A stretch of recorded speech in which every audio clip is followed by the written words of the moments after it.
হ'বই লাগিব বিজেপি চৰকাৰ হাই হাই বিজেপি চৰকাৰ হাই হাই মন্ত্ৰী পদত্যাগ কৰক হেমন্ত আপোনাৰ কাম নাই দেহৰক্ষীক সুৰক্ষা দিব নোৱাৰা হেমন্ত বিশ্ব হাই হাই বিজেপি চৰকাৰ হাই হাই বিজেপি চৰকাৰ হাই হাই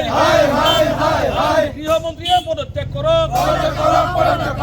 দেহৰক্ষীক সুৰক্ষা দিব নোৱাৰা হেমন্ত বিশ্ব হাই হাই বিজেপি চৰকাৰ হাই হেমন্ত বিশ্ব হাই হয় অসম প্ৰদেশ কংগ্ৰেছ কমিটিৰ নিৰ্দেশ মৰ্মে আজি আমি যি প্ৰতিবাদী কাৰ্যসূচী হাতত লৈছোঁ যোৱাকালি চামগুৰি সমষ্টিৰ অন্তৰ্গত ৰূপহীহাটত আমাৰ ধুবুৰী লোকসভাৰ সাংসদ ৰকিবুল হুছেইন ডাঙৰীয়াৰ ওপৰত বিজেপিৰ গুণ্ডা বাহিনীয়ে যি ধৰণে অত্যাচাৰ কৰি আপোনালোকৰ মধ্যমৰে আমি দেখিব পাইছোঁ ক্ৰিকেট খেলা বেটেৰে টকানেৰে কোবে তেওঁক প্ৰাণে মৰাৰ যি চেষ্টা কৰিলে তাত আমি দুখ পোৱাৰ লগতে ধিক্কাৰ জনাইছোঁ। এইখন অসমত আজি গণতান্ত্ৰিকভাৱে প্ৰতিটো দলে নিজৰ সংগঠনৰ কাম কৰাৰ ক্ষেত্ৰতো নিজৰ সাংগঠনিক সভাত অংশগ্ৰহণ কৰাৰ ক্ষেত্ৰতো বিজেপি গুণ্ডা বাহিনীৰ দ্বাৰা সাংসদগৰাকীৰ লগতে তেওঁৰ যি দেহৰক্ষীক আমি দেখা পোৱা ধৰণে যি বৰ্বৰ অত্যাচাৰ কৰিছে তাত আমি অসমৰ গৃহমন্ত্ৰীৰ দায়িত্বত থকা হিমন্ত বিশ্ব শৰ্মা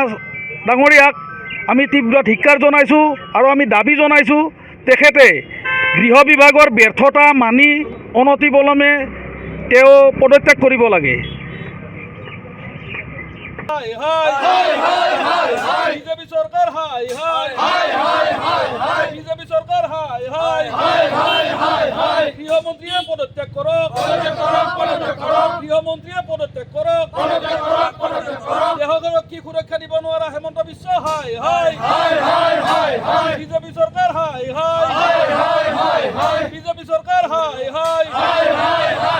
হেমন্ত বিশ্বৰ কাম নাই হেমন্ত বিশ্ব পদত্যাগ কৰক হেমন্ত বিশ্ব আপোনাৰ কাম নাই বিজেপি চৰকাৰ আপোনালোকে আজি গণতান্ত্ৰিক আন্দোলন কৰিছে কি ক'ব? মানে সংবিধান আমাৰ গণতান্ত্ৰিক দেশত যোৱাকালি যিটো ঘটনা চামগুৰি সমষ্টিৰ বিধানসভা সমষ্টিৰ ৰূপহীহাটত দলীয় কৰ্মীৰ সভা পাতিবলৈ যাওঁতে আমাৰ মাননীয় সাংসদ ৰকিবুল হুছেইন দেৱক যিটো বৰ্বৰ অত্যাচাৰ কৰিলে মানে উগ্ৰপন্থীৰ দল বুলিয়ে ক'ব লাগিব। এই যিটো অত্যাচাৰ হ'লে কালি পুলিচ লগতে তেওঁৰ গৃহৰক্ষীকো যিটো মানে অত্যাচাৰ কৰিছে এইটোতো আমি টিভিত দেখা পাইছোঁ আৰু এনেকুৱা এটা দৃশ্য দেখাৰ পিছত এনেকুৱা এটা বৰ্বৰ অত্যাচাৰ হোৱাৰ পিছত এজন সাংসদক আজি হিমন্ত বিশ্ব শৰ্মা নৈতিক দায়িত্ব স্বীকাৰ কৰি পেলাই এইটো পদত্যাগ কৰিব লাগে। আচলতে তেওঁৰ আচলতে এজন নীলাজ মুখ্যমন্ত্ৰীৰ কাৰণে তেওঁ কথা বতৰাবিলাকো নীলাজৰ দৰে হৈছে। গতিকে এইটো এটা অত্যন্ত গৰিহণাৰ যোগ্য আৰু গণতান্ত্ৰিক দেশ এখনত মানে য'ত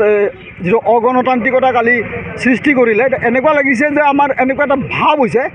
যে যেন দ্বিতীয় মণিপুৰ ক্ষেত্ৰলৈকে অসম ভূমি হ'বলৈ গৈ আছে এনেকুৱা এটা ভাৱ আমাৰ মনলৈ আহিছে। কাৰণ য'ত এজন সাংসদৰ আজি নিৰাপত্তা নাই, য'ত তেওঁৰ দেহৰক্ষী এজনৰ নিৰাপত্তা নাই, য'ত পুলিচ আজি নিজে নিৰাপত্তাহীনতাত ভুগিছে, পুলিচক তেওঁলোকে তুচ্ছ জ্ঞান কৰে, হাই হুই ডেপুটি কমিশ্যনাৰক তেওঁ এজন মুখ্যমন্ত্ৰীয়ে ধেট বুলি কোৱা আমি শুনিছোঁ। এনেকুৱা ধৰণৰ এজন মুখ্যমন্ত্ৰীৰ মুখত ইমান তৰল মনোবাক্য বা এনেকুৱা তৰল ভাৱভংগীবিলাক আচলতে শোভা নাপায়। তেওঁ নিজৰ নৈতিক দায়িত্ব স্বীকাৰ কৰি তেওঁ অনতিপলমে পদত্যাগ কৰাটো আমি বিচাৰোঁ আৰু আমাৰ সৰ্বসাধাৰণ ৰাইজে সেইটোৱেই বিচাৰে। যিকোনো খবৰৰ বাবে যোগাযোগ কৰক 7099017330 লগতে 7099017110 নম্বৰত।